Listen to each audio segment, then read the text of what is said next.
We are gathered here today in tribute to Penny Wilson, an amazing woman who did some incredible things throughout her rich lifetime that impacted Chester County and beyond. My name's Karen Simmons, and I'm president and CEO of the Chester County Community Foundation. We have a wonderful handful of Penny's friends and admirers who have some things to say about Penny, and we're delighted to be able to share them with you. Just to sort of set the tone, Penny Wilson came to my attention at the Community Foundation, I'll start there, when she was our Jordan Award winner. Our Jordan Award was given to a very select number of people for their long-standing commitment to Chester County philanthropy, long-standing, enduring, widespread. Betty Moran was our first Jordan Award winner, Gordon Hattersley, our second, Aaron Martin, our third, Skip Lucan, our fourth, and adorable Penny, our fifth Jordan Award winner. And so I got the pleasure of being able to go visit Penny many times from 2004 onward.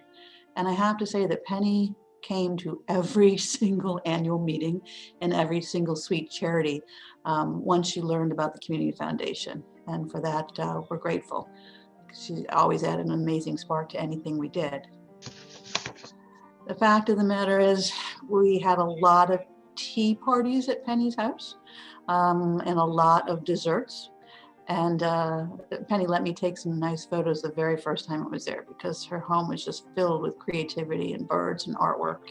And I was fascinated when she started to tell me stories about all the people who Penny knew and who also came to see Penny. And so this is how we put it together. One of the first people I heard about was that Susan Temple and that Westtown School. Susan, would you give us a little idea of how you got to meet Penny and what impact she's made on the Westtown School and you? Excuse me, I was lucky enough to know Penny pretty much my whole life. I was one of those lower schoolers in the 50s and 60s when Teacher Penny was our art teacher. And we met her, Teacher Penny's classes were in the basement of the meeting house, but believe it or not, even there, her classes were just a breath of fresh air, just always great fun and something that we really look forward to. Our paths crossed again at Westtown some 40 years later when I became the lower school principal. And we were in the early stages of talking about expanding lower school. And I was told by the head of school that he'd be bringing a possible donor down to see and to meet with me and to hear about our ideas. And who should come in through the front door but Teacher Penny? And though I'm sure that I hadn't changed much at all from the time I was 10 to the time I was 40 something, she came in the lobby and just greeted me with a very robust, Susie! It was just lovely. Penny was one of a kind. Her generosity was enormous, as was her keen awareness for all things practical. She had high standards and equally high expectations. Before listening to visions and plans for something new, she quite rightly always wanted and needed to be sure we were on top of taking care of everything that we had. No deferred maintenance. Mm-hmm. Not many years ago, I was accompanying Penny to see the new completed science building. And we were going past one end of the main building, a big brick building built in 1850. And Penny glanced up at a doorway high on the third floor and noted that it needed attention. And luckily I was able to reassure her that that end of the building was going to be pointed at the coming summer. She never missed a trick. Penny's engagement with students was always quick, and wonderful to see. She was interested in everything they were doing and learning all the new stuff that was going on. All the other adults just kind of faded away in the background as she engaged with them and was completely focused on them. It was one of her gifts, one of her many gifts.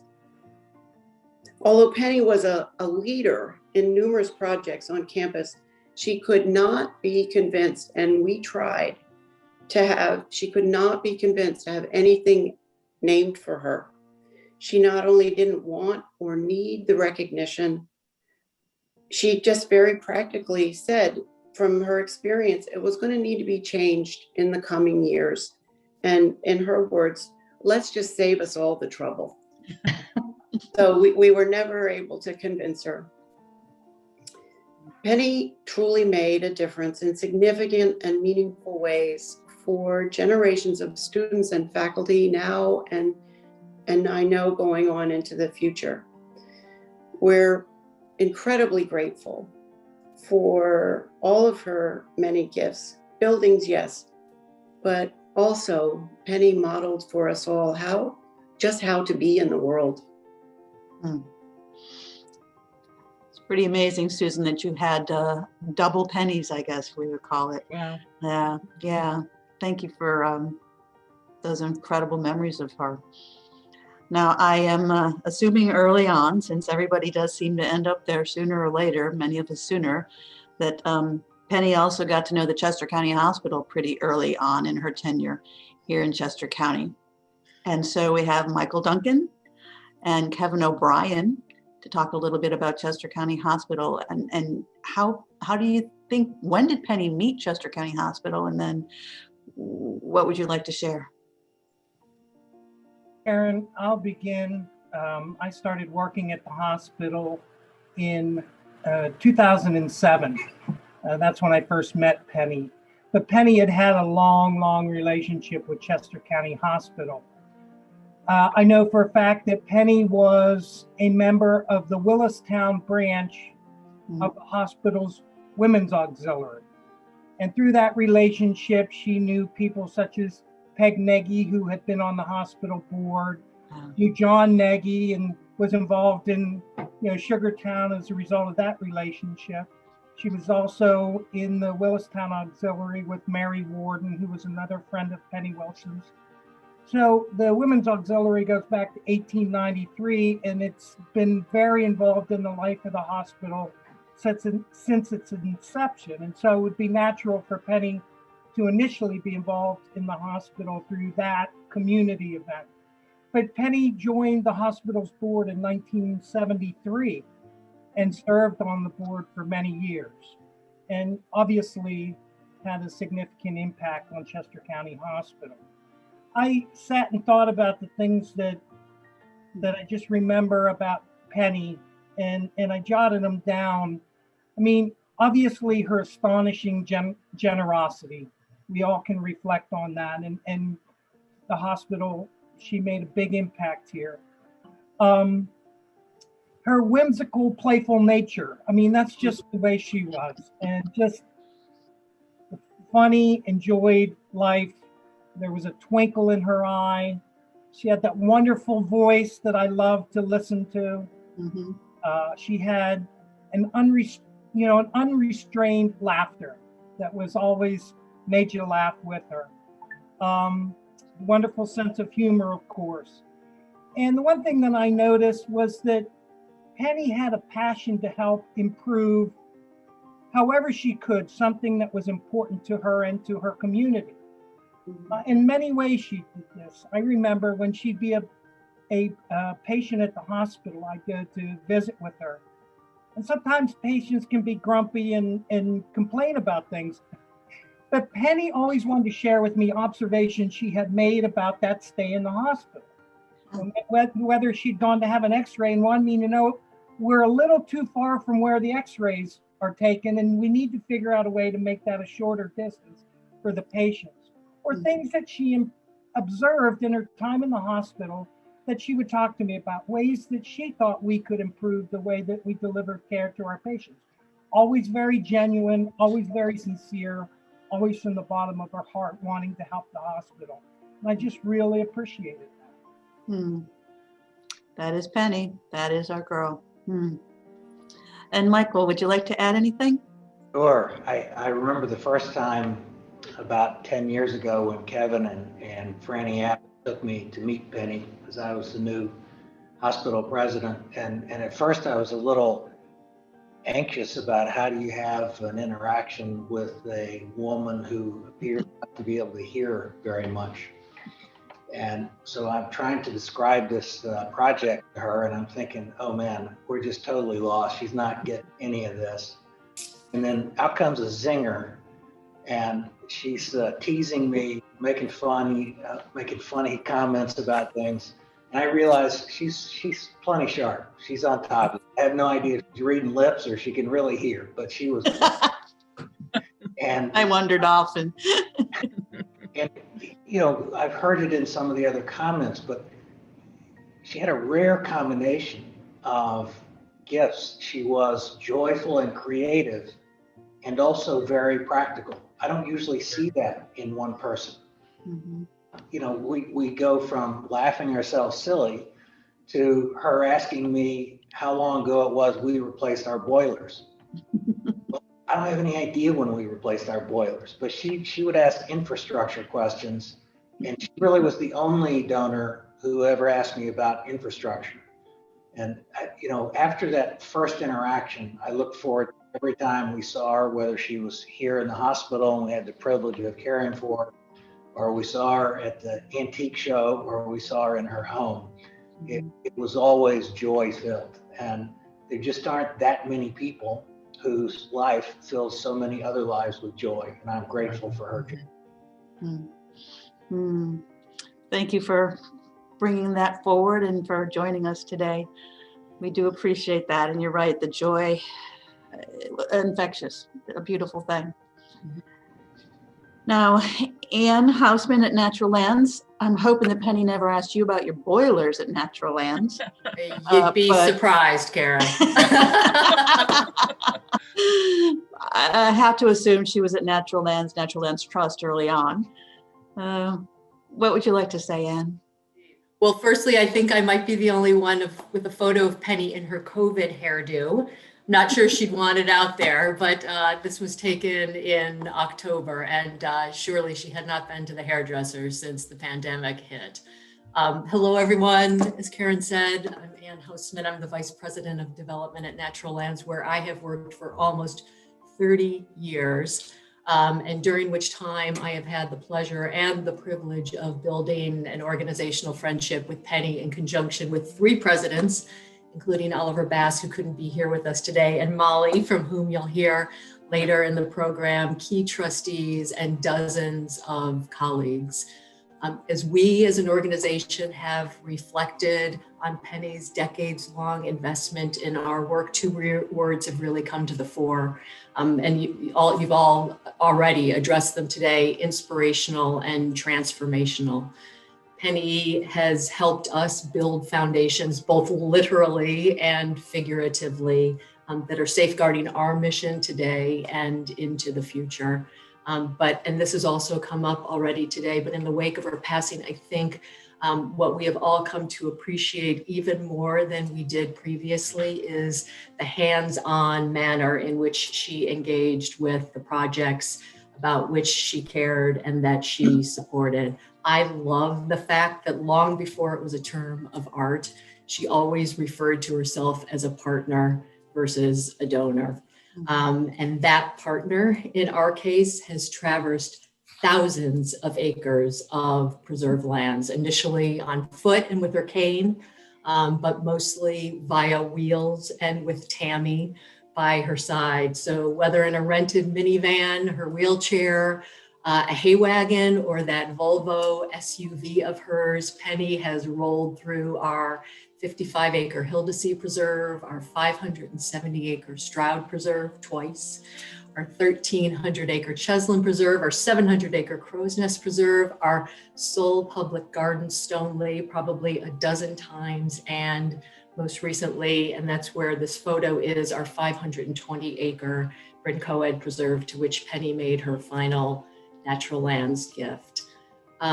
Over the years, because it seems so apt, we often shared with Penny Ralph Waldo Emerson's writing that 1,000 forests are in the creation of one acorn, and without question, so many of natural land's successes are manifestations of acorns that Penny planted. We've all talked about this today: championing endowment, providing philanthropic leadership, challenging others. Challenges were a big piece of the relationship that we had with Penny, but also on the more human and staff scale, really bolstering our fundraising capacity with her directives, with her encouragements, with her stories, with her lessons.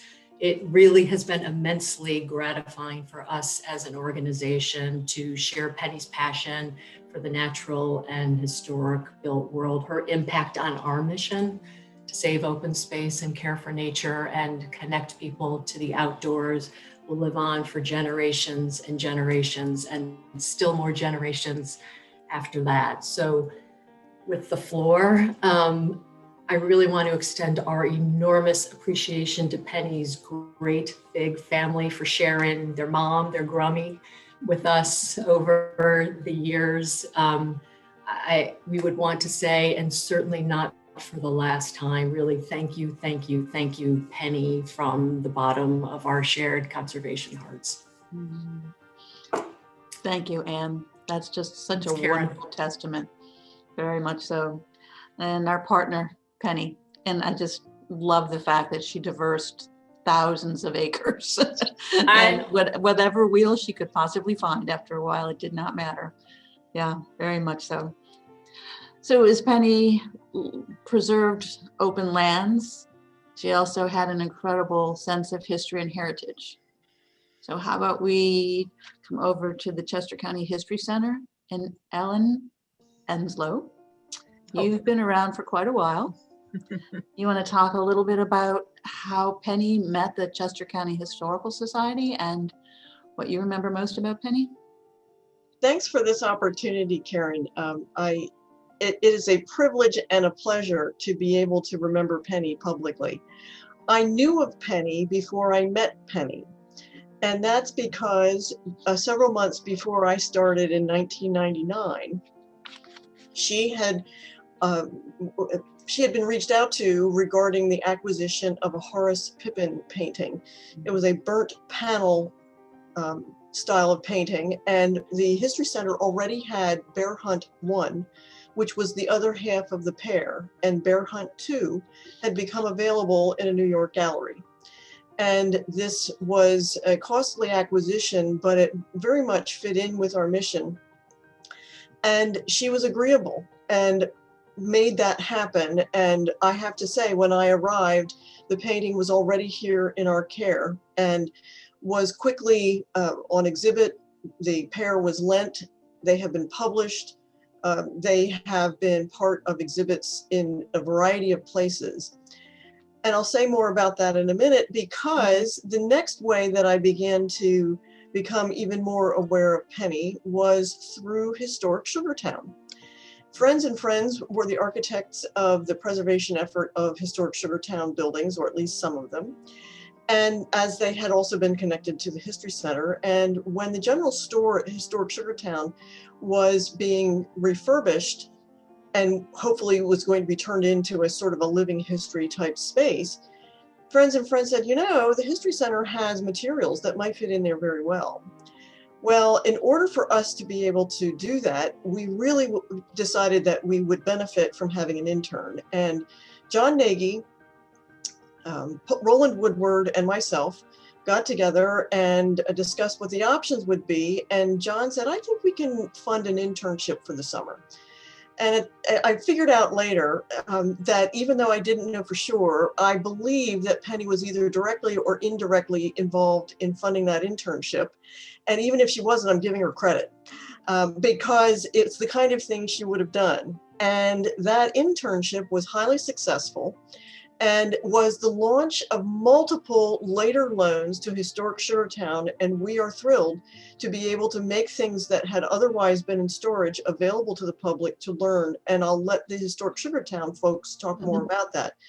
But it was a tremendous benefit to both organizations. As time went on, I began to meet Penny at various events. And it always struck me that everything everybody has said so far held true consistently, because I'm one of many people she has met in a variety of contexts, and yet she always seemed to know who I was. Mm. And she was always great with the sense of humor, witty as all get out. And I was only sorry that she could not hear as well as I would have liked, because it made me slow down, but perhaps that was just as well anyway. Over the years, there were various events or circumstances in the world that caused financial challenges one way or the other in the nonprofit world. And Penny was a consistent supporter of ours, for which we were grateful, because it enabled our outreach to the public in more and different ways. Most recently, she was a supporter of our Becoming Chester County permanent reinstallation of an exhibition, 5,000 square feet. And I'm very glad that despite all the postponements, all the amount of time it took to get it done, because it was years, that she was able to see it this past fall in person and seemed to enjoy herself. And it was fun to talk with her as much as I could, because I did learn over the years, and this was an example of it, what she might not have heard, she did not miss with her eyes, and very astute and very observant. As I said, it's been a privilege to be able to publicly thank Penny for the contributions that she has given to, financial contributions she's given to the Chester County History Center. But I have to say that perhaps more meaningful than my sincere gratitude would be to tell anyone who's listening what that impact meant. The Pippin painting, like I said, was exhibited, published, and so forth, but it, like any object, artifact, manuscript that we preserve that helps to tell about our heritage and the people who are here, each thing is a door into greater understanding. It opens up avenues of thinking. And those Pippin paintings allow us to have the physical evidence that people who were artists in the 20th century could express themselves in many different ways, and that in this gentleman, Pippin himself, was someone who was marginalized, and there was no expectation on the part of society that he would ever succeed, and yet he did. And her gift enables us to tell the many stories that can show to many others. And that intern that I think she funded at Historic Sugartown went on to become a leading archivist and is the director of a major archival collection in a regional institution that is known nationwide. Becoming Chester County is one of those things that is now unfolding because of COVID slowly, but we are hoping that the many stories that we have to tell about 300 years of people in this area will only give us launching pads to tell many more stories of the diverse people who live here. So Penny is the one who told me that she met Chester County History Center when Roland Woodward asked and reached out to find out if she would be willing to help buy a piece of wood, as she described it. And so I'm glad she purchased that piece of wood. And I know that her impact here is very long lasting and will be appreciated by many for a very long time to come.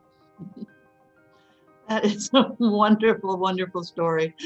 Thank you so much, Ellen, and to the History Center. And I guess that's a really nice segue to buying a piece of wood, because I know at Historic Sugartown, Penny bought many pieces of wood, I would say. How about we start with Scott Hattersley, who, when I first met Penny, I brought along with me because Scott was on the board of the Chester County Community Foundation, and he knew Penny, who had just gotten the Jordan Award. So Scott, can you talk a bit about how you knew Penny and what she meant to you? And then Heather, you can skip right in.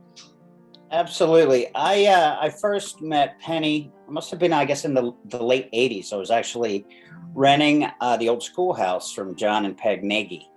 And Penny and John were across the street, and I walked over and John introduced me. And I remember after that meeting walking away and thinking to myself, that's a really neat lady. I didn't know exactly why. The smile that everybody has alluded to always made me think that she was a step or five ahead of everybody else.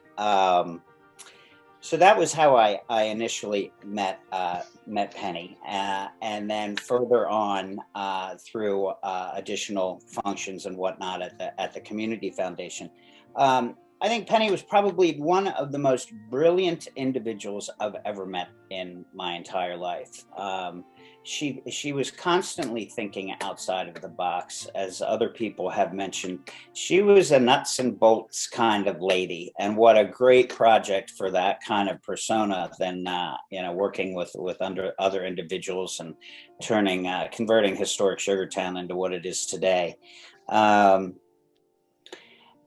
She's going to be sorely missed. I know that she always enjoyed those hamburgers when I was helping to flip them at historic Sugartown days back in the day. And I didn't really see her that often, but when I did, and when we parted ways, I always felt that in some way I was a better person for having spent that time with her. And listening to what everybody else has said today and what people will continue to say, that in and of itself is an unbelievable legacy to leave. And when you just add on everything else, just a fascinating woman, and she will sorely be missed. Thank you, Scott. Now, you were flipping burger back in the day at historic Sugartown days. And I think Heather Reiffer came in at some point while you were probably just ending up flipping burgers. She did indeed. Yeah. Heather, you know Penny so well. So I'm Heather Reiffer, Executive Director at Historic Sugartown. And I first met Penny probably the second week I became director. First visit was historic Sugartown. Second visit was going to lunch to meet Penny. And it was such a wonderful meeting. But we couldn't hear too much that day. So as a follow-up meeting, a couple months later, we were starting to talk about a 30th anniversary party for historic Sugartown. And we went up to her home, and when I say we, I went with Jack Nagy, the son of John and Peg Nagy, to visit her. And I brought the photograph that's shown here to share with her and to ask her a little bit more about the early days of the restoration, because it was all new to me, of course. And she took one look at that picture and she said, well, that could not be me because I've never owned a pair of pants like that.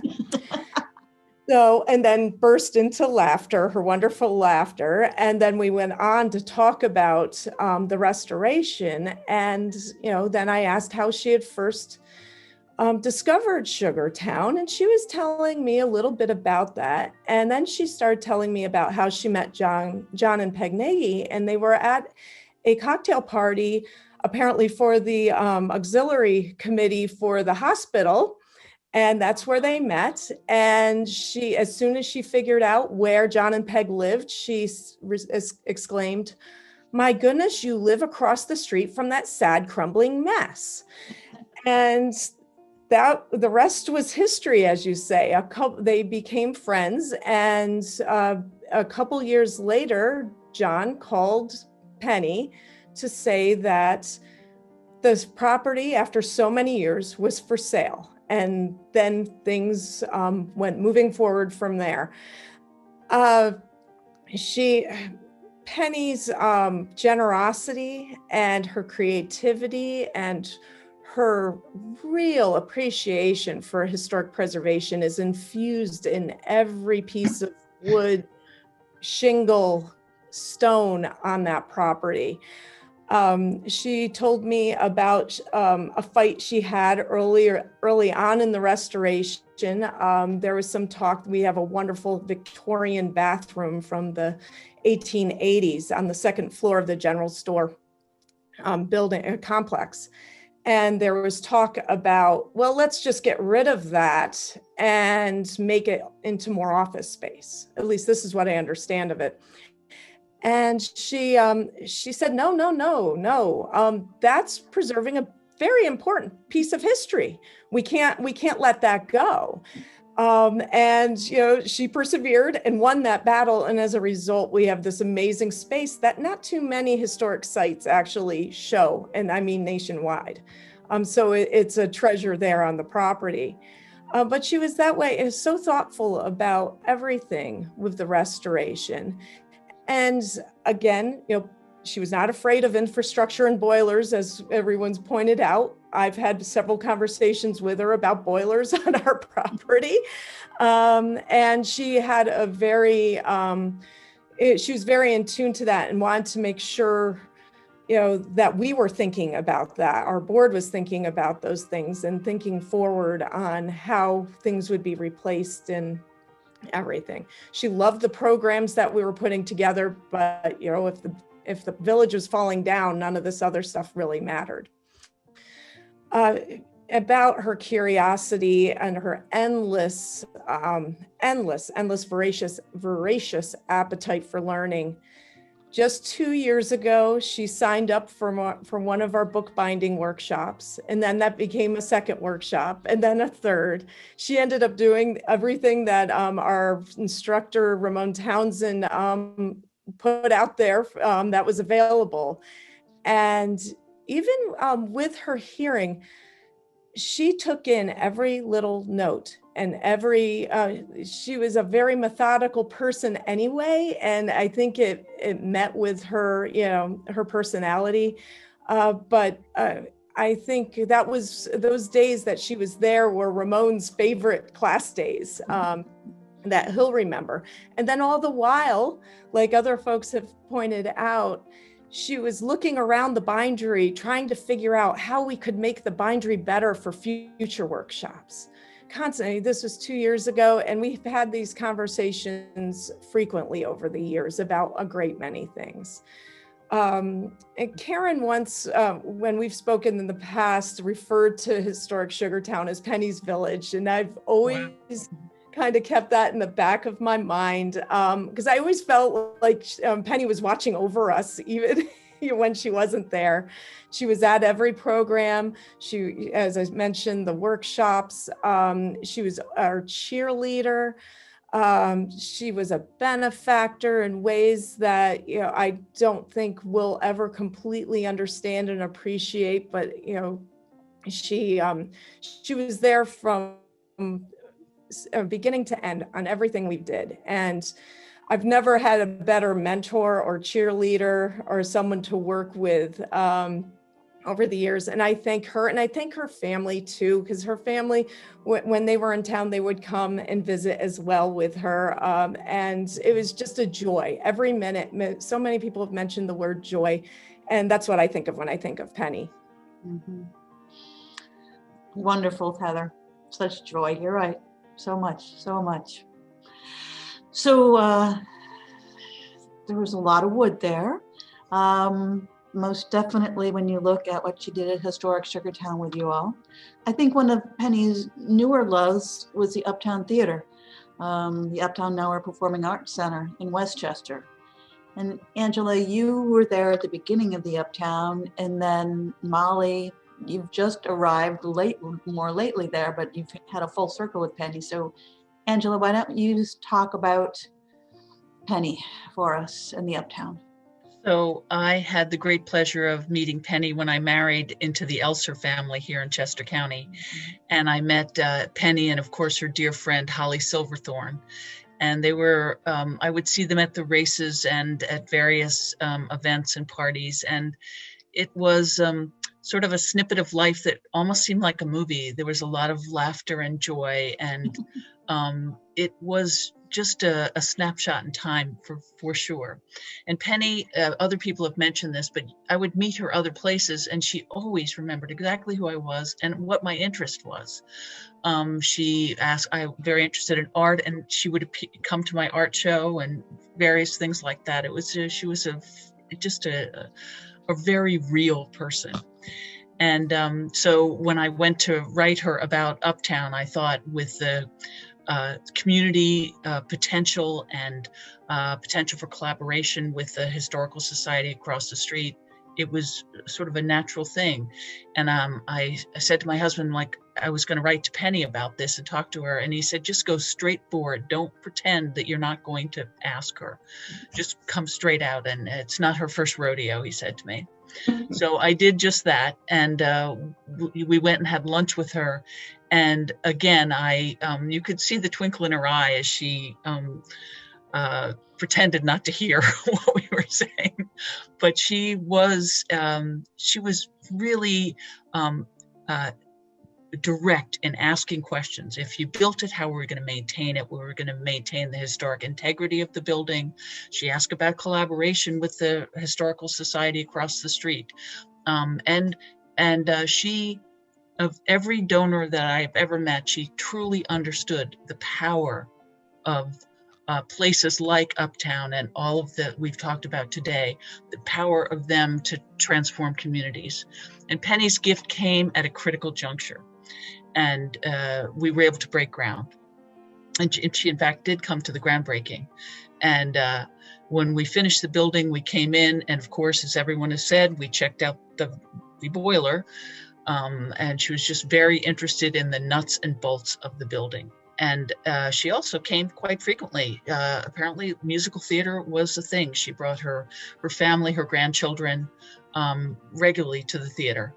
And it was just nice to see her. And Molly has had a more recent exchange with her. Mm. Molly, I was very surprised when I saw that amazing gift that came. I thought, who at the Uptown has reached out to Penny at this point in time during COVID? How did that happen? And then I heard, oh, Molly Morrison is now over there. So Molly, you go back a long ways though. I do. I actually, years before I ever met Penny, I visited Glenwood Farm, which was her home in Cold Spring, New York, in the Hudson River Valley.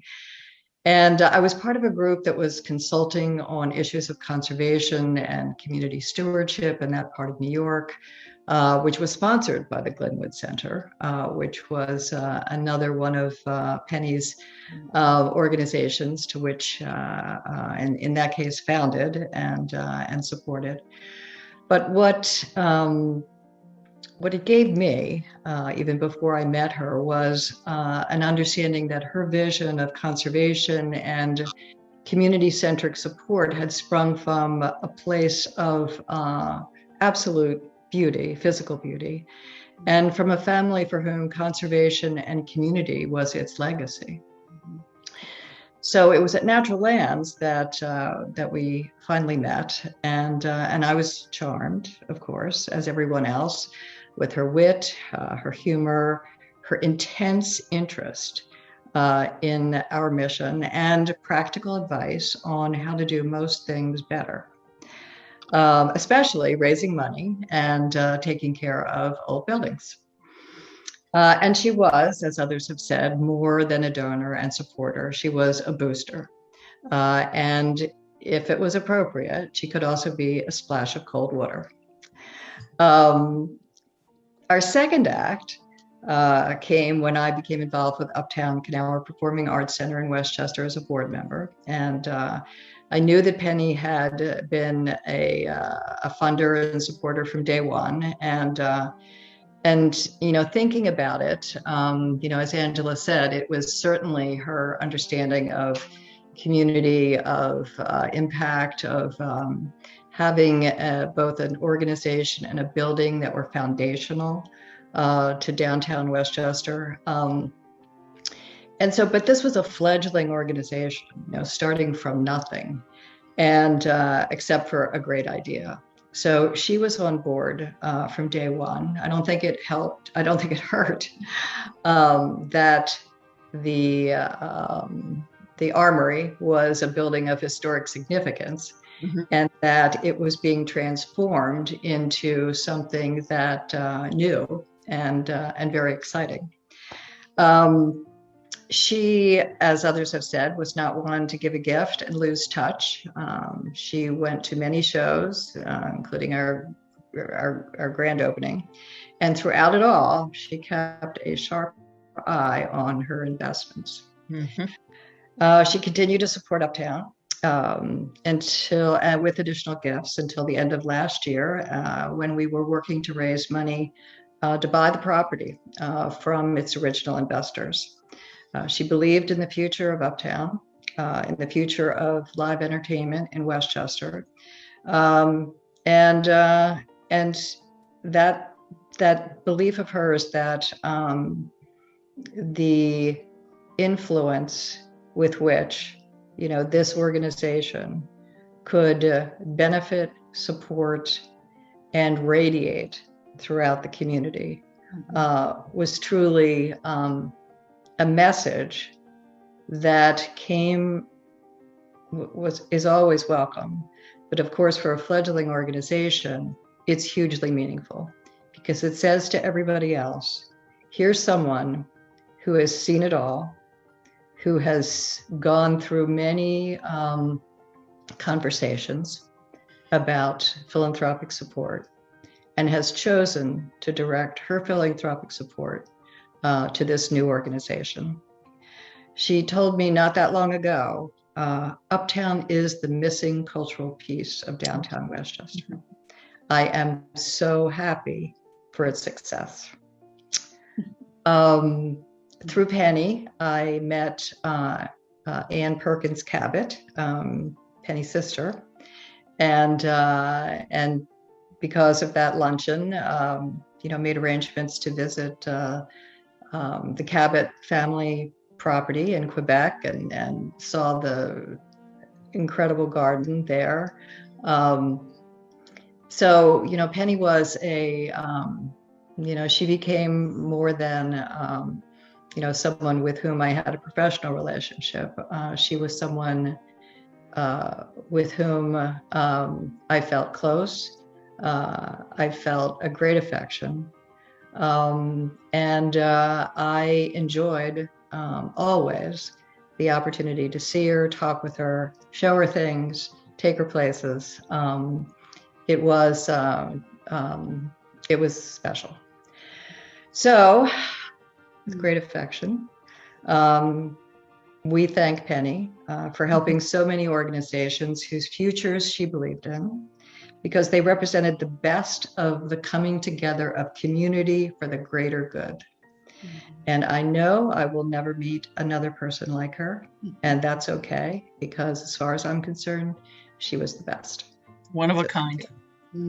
Definitely, most definitely. It has been pretty amazing to hear all these wonderful stories about Penny.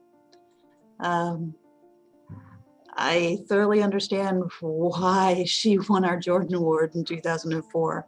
Long-standing, impactful, widespread philanthropy, most definitely. How about I was actually jotting down some thoughts. Oh, and if you miss Penny so much that you want to hear her voice, go to our YouTube channel, because we actually put a wonderful video up of an interview we did with Penny, by the way. But so some of the things that we said, just to bring it all home. Penny was a really neat lady, a stepper 5 ahead of everybody else. Inspirational, transformational, always thinking outside the box, a voracious appetite for learning, witty as all get out, a twinkle in her eye, joyful and creative, yet very practical and hands-on, nuts and bolts, not one to give a gift and lose touch with their community investments, kept a sharp eye on their community investments, a model for how to be in the world, We are each a better person for having spent time with Penny. So Penny, our partner, our booster, Penny Wilson, may she rest in peace. And she has let her legacy of community care and conservation make a huge difference now and forever and ever and ever. So thank you, everyone, for making sure that people know Penny Wilson a little bit better now and forever. Thank you. Franny and Franny Abbott were stranded in airports when we recorded the prior video. It's fitting that they were stranded due to Montana snowstorms. So Franny and Franny, welcome back to Chester County. Could you please share how you first met Penny, how you knew her, and some favorite memories? Well, my first encounters with Penny were when I was not even of driving age. Franny and I both actually rode at a farm in Malvern where Penny's daughters rode, Wendy and her two younger sisters, Victoria and Elizabeth, or Beth. And so we all rode together, went to horse shows together, and Penny was always a presence. She was always there to support her children. She always had a smile. I don't think I ever encountered Penny Wilson without a smile on her face and ultimately on my face. She was just an incredibly easy person to be with, a very loving person, and certainly loved Chester County beyond belief. Yes, and then Penny and I got to be very close friends in the past 10 years, I guess, because we have property in Montana that's an hour and a half apart. So she would come over for lunch with her wonderful nurse and just sit for hours and talk about art and what books she's read. She was so well read. And she tells stories about her trips out west. When she was a little girl, she went to a dude ranch on the Madison River and how she would take the train up, but she had to buy an extra ticket for her big Western saddle, which she took back and forth. And I thought that was so cute. She also told me that she never graduated because she always was learning. And that was so true of her. She was so curious about everything. And I also encountered Penny later in life, most recently as chair of the Chester County Hospital Foundation. And Penny was always willing to have myself and Kevin O'Brien come and talk to her about whatever was on our minds. And it was always such a pleasant experience. She was always so welcoming. She always asked the hard questions, even later when she couldn't hear very well or maybe at all, and you weren't sure you were getting through or she was understanding. She would come up with a question that was spot on to what you had been talking about. The one thing that she was always concerned about when we were working on capital projects, building projects, she was always concerned not so much on the building itself, but on how we were going to pay for it after we build it, how we were going to deal with the depreciation. She was very sharp up until the very end. She was just the best. Mm-hmm. Yeah, amazingly sharp, witty as all get out. Yep. Her love of the outdoors, and I love the fact that you talk about the fact that she said she never graduated. Always great questions, learning, so engaged with so much. Pretty amazing. Yeah. You really had to be on your toes when you went and talked to Penny, because she was not going to leave any stone unturned to find out what it was you were there for and what was going to be the ultimate outcome. You know, you say stone unturned, and now I just remembered one time she came over to our building and, she had her cane and she just loved poking up in the rafters too. So between the little holes in the stone and poking up in the rafters and the open walls. Yeah. She was certainly a hands-on philanthropist. Yeah, she was. Yeah. Yeah. She just didn't spend money. She wanted to understand everything. Right. Yeah. exactly. She just didn't throw it out there. She really did stay with it, explore, push the hard questions. Yeah, and then keep coming back. She came to every annual meeting after she got our Jordan Award at the Community Foundation, and I hadn't known her before that. And she came to every sweet charity. So once she got engaged, it was just fantastic. Yeah, yeah. Yeah, she was interesting when we were talking to as chairman of the foundation at the hospital. We went to talk to her on several occasions about any number of things. And every time we would talk to her, she would bring up the name of the hospital, the Chester County Hospital. She kept saying, you need to change the name of the hospital because the people in Chester County believe it's a government-run organization and you don't need philanthropy. And we offered to name it the Penny Wilson Hospital, but she would never go for that. No, because then you just have to change it someday. Very sensible. Yeah, she was great. Yeah, yeah. Wonderfully opinionated. Thank goodness for that. Yeah. Yeah. Yeah, we'll definitely miss her. Yeah, for sure. Yeah. Now, Franny, I know that you know how much Penny loved literature, and you have some of the finest literature, I do believe, right? Yep, and her favorite was A.A. Milne, as is mine. And she just liked this little quote. As soon as he saw the big boots, oh, it's spinning around, Pooh knew that an adventure was going to happen, and he brushed the honey off his nose with the back of his paw and spruced up as well as he could so he would be ready for anything. And that's just so much like her, because she definitely was ready for anything. Always an adventure with Penny. She was so gleeful, always an adventure, right? Yep. And always had a smile. Yep. Yeah. At least in my experience, anyway. I never saw her in a angry mood or a bad mood or say a bad word to anyone. No, she could be serious and incredibly thoughtful and detailed, but never in a bad mood. Yeah, I just smiled and laughed. You always left with a smile or a laugh. Yeah, exactly. In the eyes. Well, thank you for taking the time out this morning. I'm glad that we could catch up with you. I'm glad you're back safely. And I think, thank you for all that you do for so many people in so many ways as well. I think Penny would be incredibly proud of what you do, and she'd be real proud of you, from Winnie the Pooh and Adventures too. So well, we've had lots of good people who have mentored us, our parents and Penny, people like Penny. It's just been a treat to have known her. Yes, it has. Thank you. Be well, do well. Thank you, Karen. Thank you so much. You bet. Bye-bye. Bye-bye.